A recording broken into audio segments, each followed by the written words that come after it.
Do collectors take back the hobby in 2023? Let me share some of my thoughts.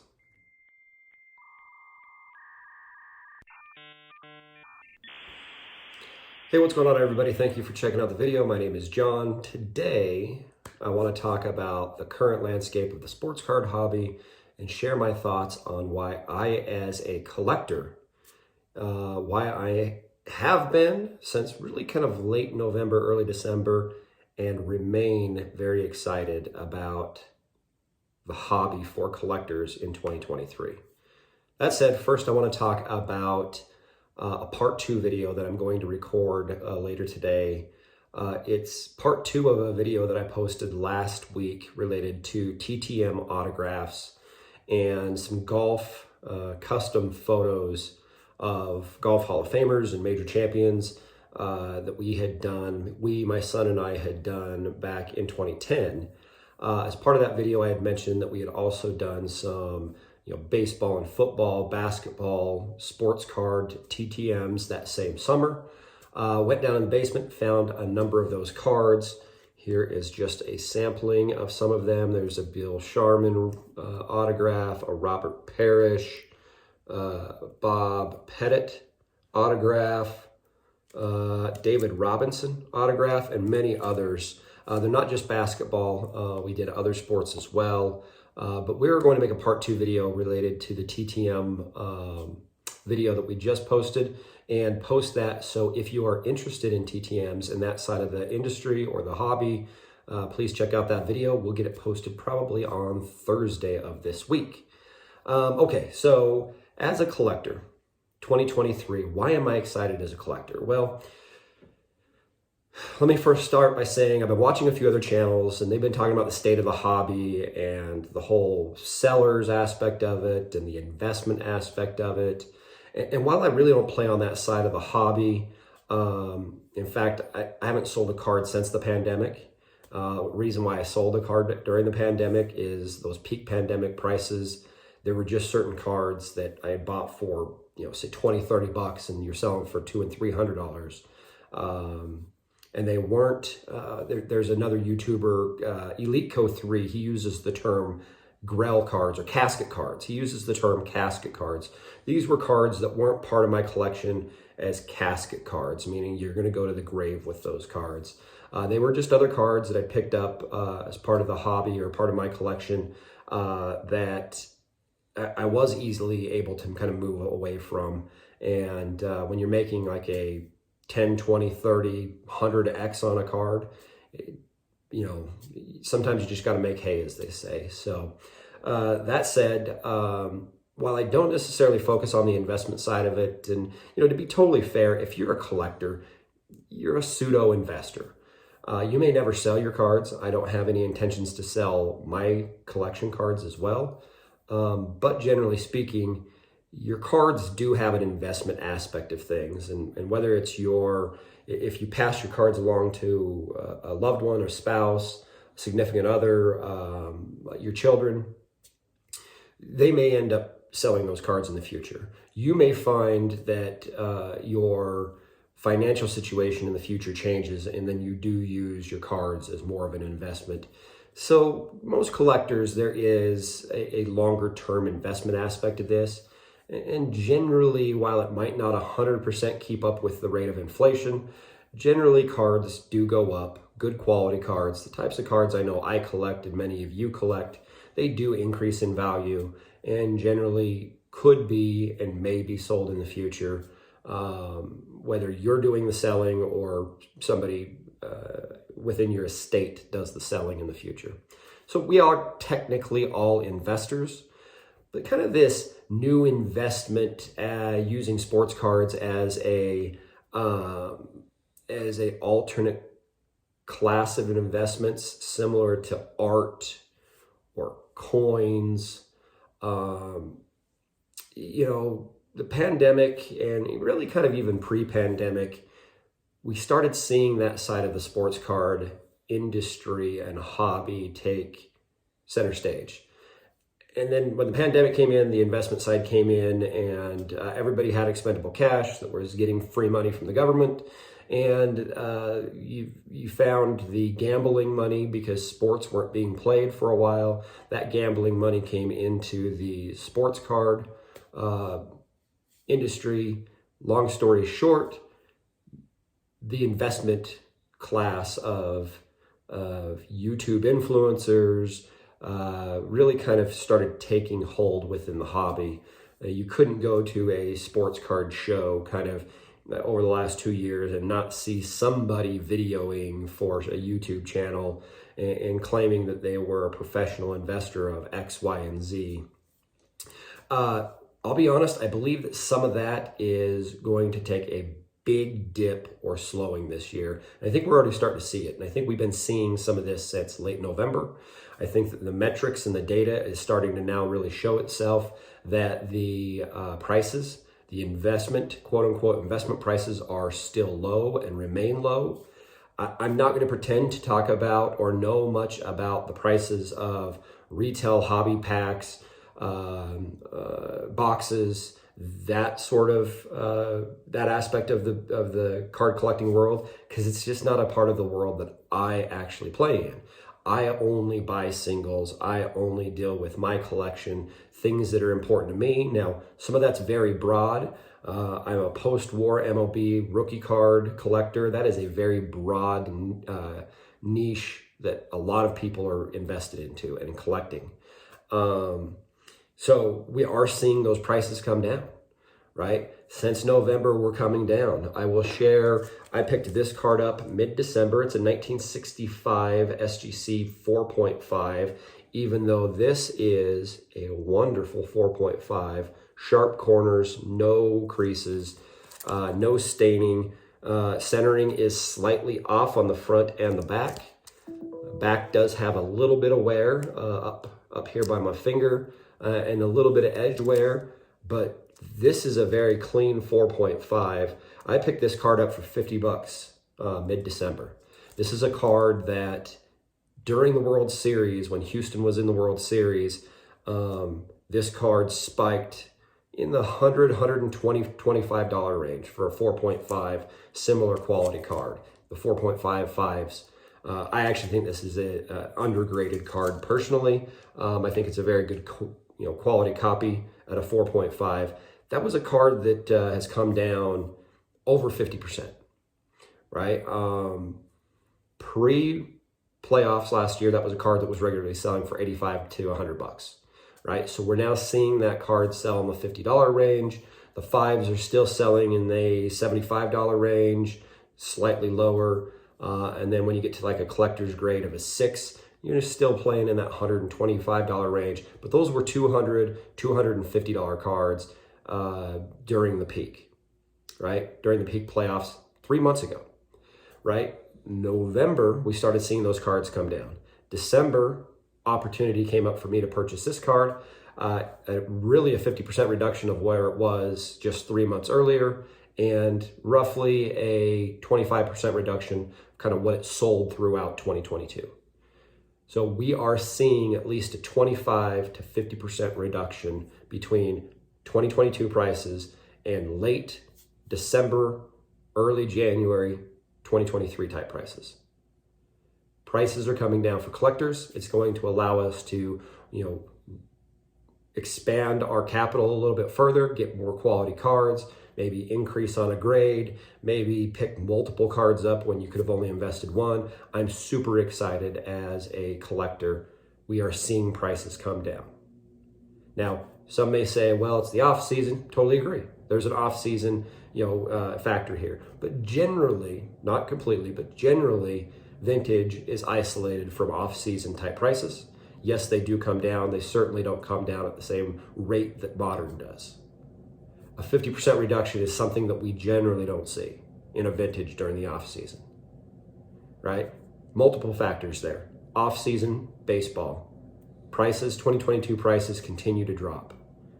Sellers are looking to move more product. They're looking to move away from certain cards. This is a Hall of Fame rookie card, collector grade-ish, right? Great copy. The price for grading on that card is 20 bucks. right? So effectively raw, if you remove the 20 bucks from the card, if I bought the card raw, it's a $30 card. You're not seeing that card at those prices. It's just, there's too many positives from a collector space. So that's one of the things that we're seeing. eBay, let's talk about eBay a little bit. Buy it now prices, there are still legacy listings, buy it now, which show inflated prices. What we're starting to see is the new buy it now prices come in at more reasonable prices, at more comparable to what that cards are currently selling for.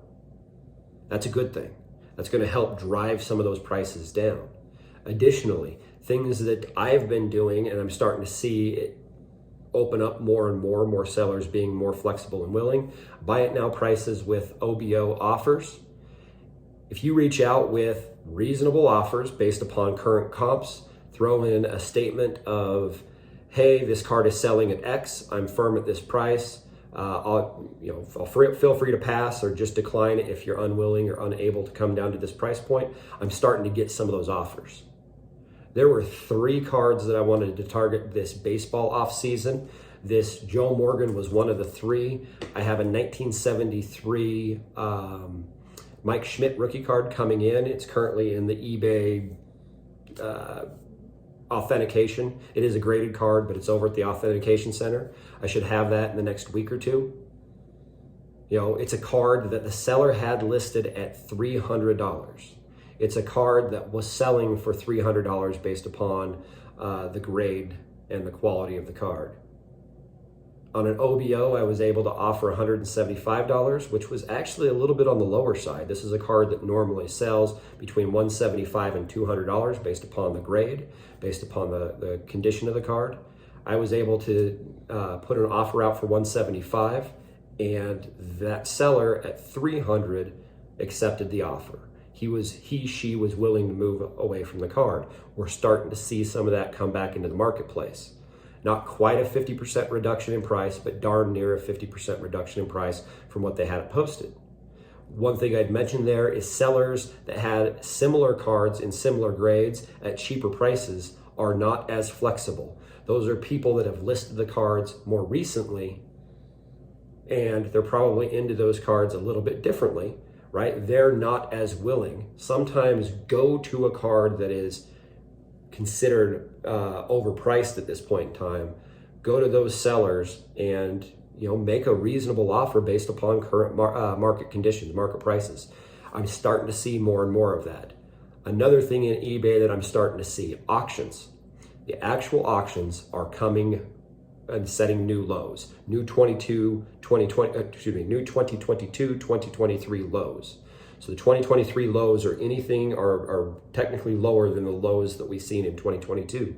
That's something we're seeing on a regular basis. Okay, so if you're targeting a card, look at the auctions, right? You're starting to see newer lows. As those newer lows come in, those buy it now prices continue to drop, the offers, the OBOs continue to drop. The market from a collector standpoint is continuing to become much, much more attractive. If you've got capital to deploy, if you're fortunate enough to have capital to deploy, I know the economy is what it is, and it's not necessarily the right time to buy for everybody in the collector sphere, but right now we're getting back to reasonable prices for cards like this, right? This is a card that I've wanted to add to my collection for the last couple of years. It was super affordable pre-pandemic, right? It got to a place to where I just wasn't willing to spend that price point for it. We're finally getting back to reasonable price points from a collector perspective. Another thing with eBay, a couple Mickey Mantles. I have a goal this year to target 4 Mickey Mantle cards. These are playing day cards between kind of mid-50s to 1969, kind of your Topps Bowman regular standard base cards. I've owned these cards in the past. I've sold them. As I've kind of evolved in the hobby, I've been in and out of these Mickey Mantle cards. I'm at a place where I'd like to get some and put them in, again, using Elite Co3's Grell scenario, put them in my casket, put them as Grell cards for me, and set them and forget them, get into them and stay into them long term. I've got a number of the Mickey Mantles, these again, mid-50s through mid-60s right now in my watch list For the first time in as long as I can remember, those sellers are extending offers to people that have these cards in their watch list. Mickey Mantle is a needle, right? He's a barometer of how the industry is. Now you could say, oh, it's only the 1952 or the 1951 that's the barometer. No, Mickey Mantle generally is a barometer for how healthy the market is. The fact of the matter is sellers have decently priced cards out there for this market space, and they're starting to offer 10 and 15% reductions, right? I didn't purchase either of those cards. I'm very interested in both those cards. Had that seller provided an opportunity for me to counter, potentially would have gotten something done there. Unfortunately, I didn't, but I think that there's still room on those cards to come back down. In fact, one of those cards, not the card, this specific card, but another seller has one at auction, and I'm actively watching that auction, which ends shortly, and hopefully I'll end up with one of those Mickey Mantles. So we're seeing the base level mid-50s through late 60s Mickey Mantle cards start becoming a little bit more liquid. They're becoming more available at reasonable prices.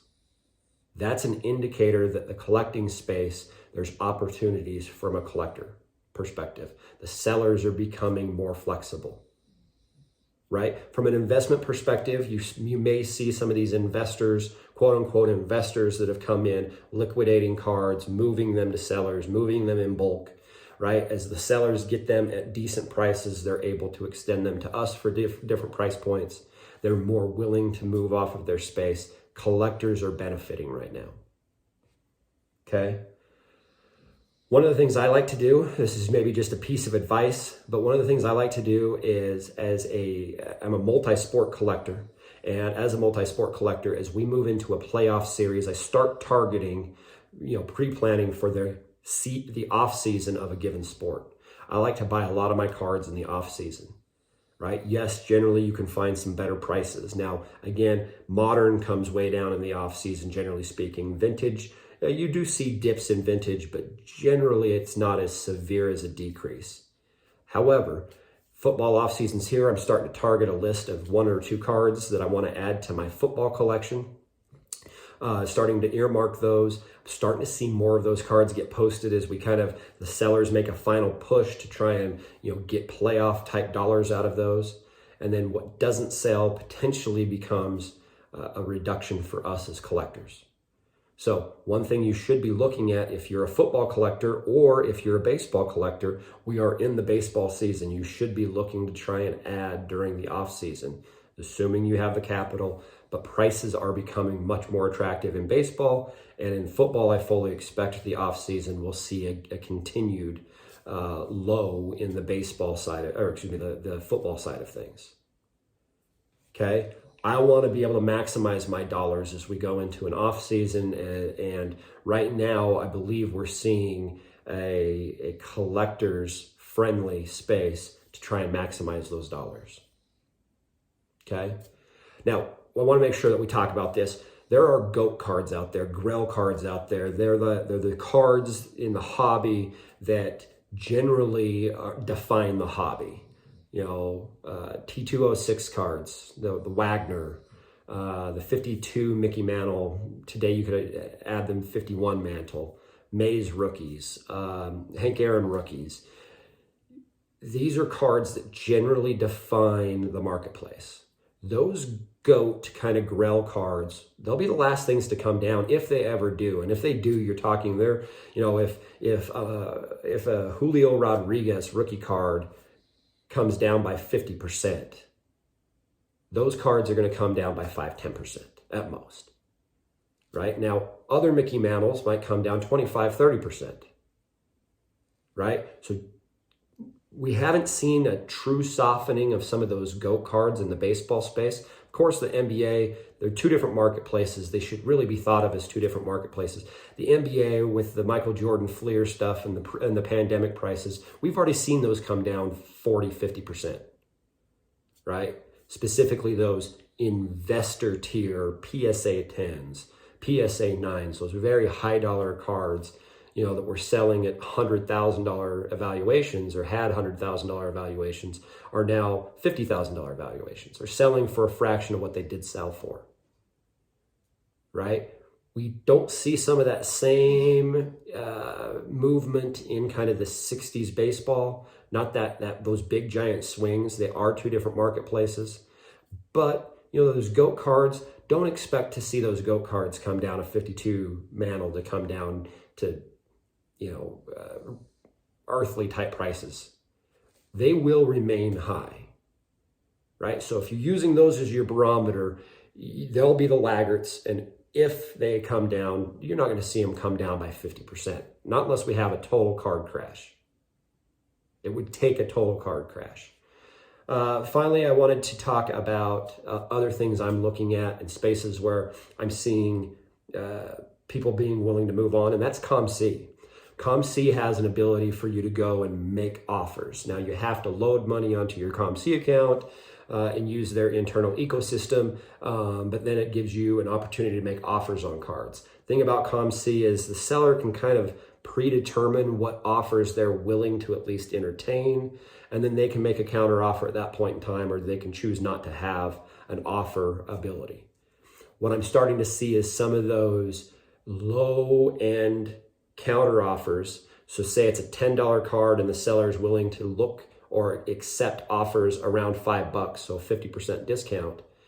You know, during the peak 20, 21, 22 timeframes, a lot of those counters weren't being accepted at 50% reductions.